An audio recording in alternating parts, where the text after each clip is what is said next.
Hello, everyone. We are really very happy to be on stage with Fabrice to present you with a concrete application case of generative AI and more specifically of agency. So, maybe I'm Thibault Bonneton and I'm in charge of digital data and AI at Ange. And since 2021, Ange has launched an acceleration program focused on data and AI. And I think it was quite a precursor because, in fact, it was launched a year before November 2022. And I specify November 2022 because that's when ChatGPT was launched and the generative AI boom began. The program was born natively in multi-technology. So we do classic AI, we do automation, we do a bit of process mining. And of course, we've been working on generative AI since 2022, focusing on a number of areas, including customer relations, marketing, communication, and of course, networking, which is one of the essential fields. What's interesting is that you have a use case that I believe was presented to you 3 years ago. It seems to me, although I wasn't there, but what is a USE? A generative AI case that we deployed on installations, a network that allows us to verify the compliance of technicians' work. Thanks to this, we drastically improved compliance, going from 20% to 80%. Beyond this example, there are currently over 80 use cases in production that have been implemented by the program. And among those, about 10 are focused on generative AI, which we estimate to be around 200 million euros annualized in a full year. And then we have other figures that we like to mention because we don't just focus on use cases. We also focus on cultural awareness. It's a topic that works really well. We've roughly educated 18,000 people at Orange, so that's almost half. On the other hand, it's about 40,000 people. So we also have this theme that we're working on. I mentioned automation. We have about 900 robots. We're going to cross the 1,000 mark very, very, very soon. And so that's part of the, I think it allowed us to make the shift to generative AI quite quickly and effectively. The good news now is that having worked on several technologies puts us in a good position to work on agency, which is actually a bit of a combination of all of that. But what is agency, Fabrice? Thank you, Thibault. We're going to try to rework the scooter. So indeed, I take care of the works at Artefact, and I'm happy about it.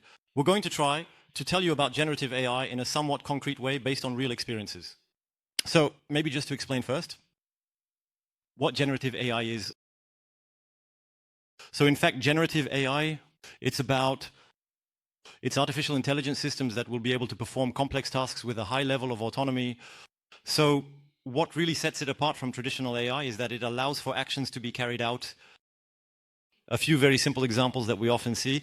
It will be able to manage an end-to-end payment process, for instance, in a back office of a company, so retrieving the invoice, matching it with the purchase order.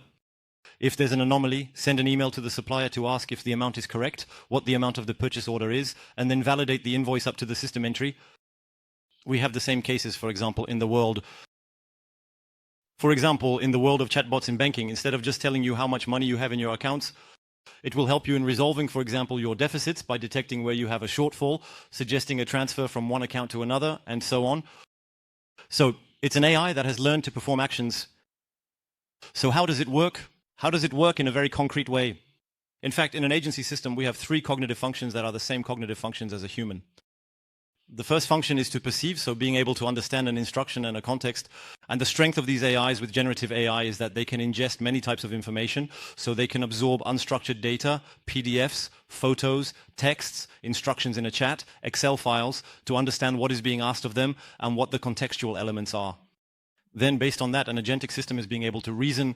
So to think about it, in relation to a decision tree, or to simulate reasoning based on a decision tree, where do I stand and what actions can I take and what actions do I need to take?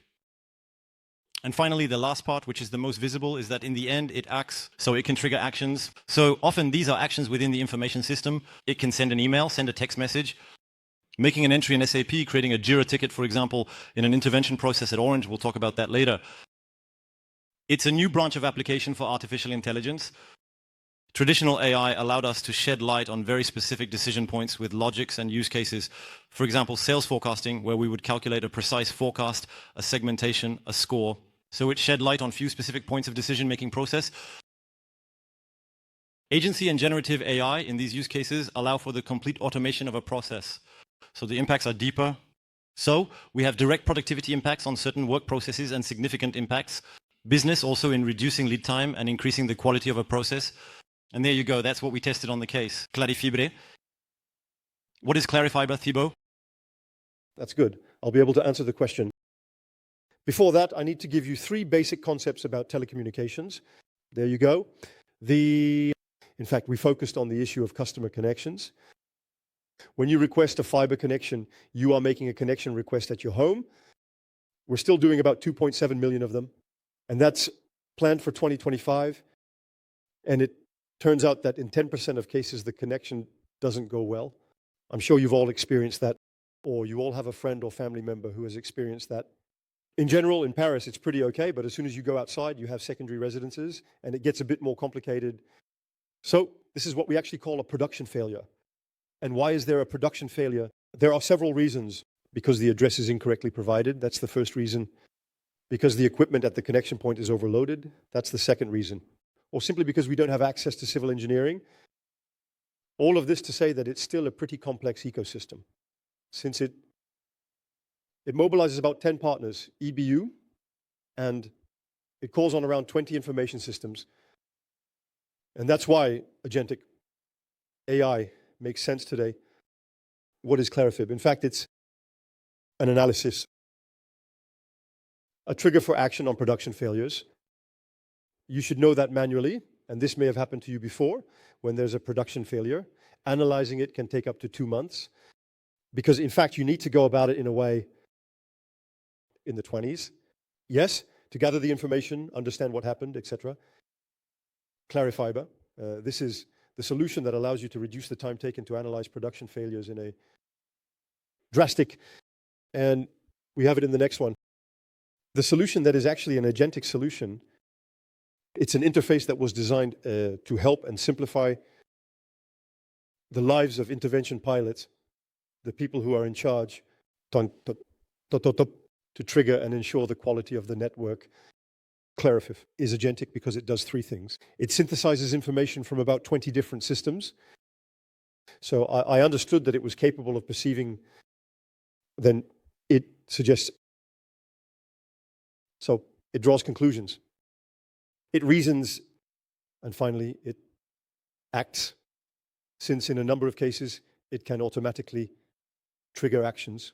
For example, if the fiber connection isn't working because the customer's address is incorrect, Clarifibre can send a text message directly.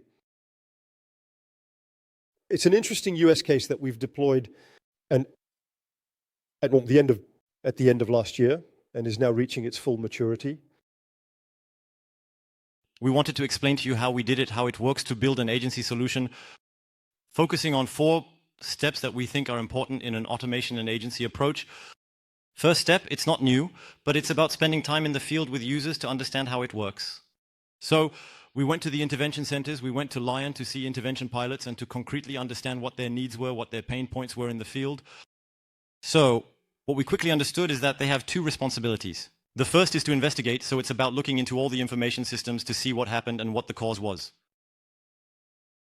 Of the non-connection, so they have to open up a lot of information systems. So the information systems that contain the technician's report, the orange information systems that will contain the repository of all the network equipment, mutualization points, connection points in the team up to find out what may have happened recently, open the system with the customer order to find out exactly what the customer had requested, when, etc. So here the pain point is quite obvious. It's just juggling between a lot of systems. The good news is that generative AI makes it very easy, especially with LLMs, to synthesize unstructured information. So that was the first major need. The second major need, the pilot's responsibility, is once he has identified what the problem is, to solve the problem. So there are actually a lot of causes. There are about 30 causes at Orange. It could be the address that's wrong, the customer not being covered by the fiber, or the pooling point in the neighborhood being overloaded. Sometimes it's Orange that operates it, and sometimes it's another operator that does. Sometimes it's in your buildings where the connection point is degraded. There are plenty of causes, and for each of those causes, there's a resolution path. It's called about 10 to 15 actions that involve different stakeholders. It is a process that is very, very heavy, meaning there are a lot of possible actions. That's when we thought we would create an assistant that would help automate or speed up a good portion of all these resolution actions. What the intervention pilot needs to do, the vision, as Thibault described, is a simple interface where we synthesize, suggest actions, and automate actions. Next, we wanted to zoom in on an important point, which is when we create an agentic solution. The essence of an agentic solution is that it actually takes action. how do you teach up agentic solution to act? So the first simple idea could be to think of AI as intelligent. So we'll ask it what to do. So we tell him here, I understood that there was a saturation point. That's saturated. What should I do? So the AI responds with something correct. It says, well, you need to identify the infrastructure operator and request an intervention to get it fixed. So that's right, but it's not very actionable. It didn't help us much, and it didn't really lighten the load for the intervention pilot. So basically, the whole point, as you understand, is that we need to teach it. In fact, a resolution process is a sum of actions across all of Orange's information systems. We need to teach it that what we did is, for example, if we have a pooling point that is overloaded, the sum of actions we've taught it is we need to understand who the operator is that is operating. Is it Orange or is it SFR? If it's a third-party operator, we need to use the Jira ticketing interface, and we will write a request for intervention to the third-party operator so they can fix the saturation issue. Then we need to keep track of all that, going back and forth. Is it done? Is it not done? At the same time, inform the client, we canceled your intervention because we are in the process of changing the connection issue. Once it's connected, reschedule the intervention with Orange. You see, it's a sum of actions with a whole decision tree. And that's just one case, the case of a saturated pooling point. For a third-party operator, there are at least 30 big cases like that. What do we do, for example, if we thought the client was eligible for fiber, but actually they aren't eligible? We need to do civil engineering work to bring the fiber to their roundabout or wherever they live. Similarly, that's a completely different workflow. So, in fact, we spent a lot of time doing a big job of describing the business process. So it takes the form of a decision tree, as you can see here, with the sum of actions we need to take. I'll be quick. At that moment, we have an AI that knows how to act. The question is, what do we delegate to it? Do we delegate certain actions completely without human validation, or do we keep human validation on each action point? For example, do we allow the AI to suggest, we suggest you make an intervention for this reason, with this client, with this operator, on this date? Here, we chose to have the Orange technician validate it, to send the SMS, for example, to validate the address with its localizing subject. There, it is something which leaves automatically. So on each action point, we must ask ourselves the question of criticality, confidence score, what do we delegate completely, where do we have human validation? And there you have it. And that opens the field to, once we have this system, to rethink the work. That changes exactly the scope of responsibility.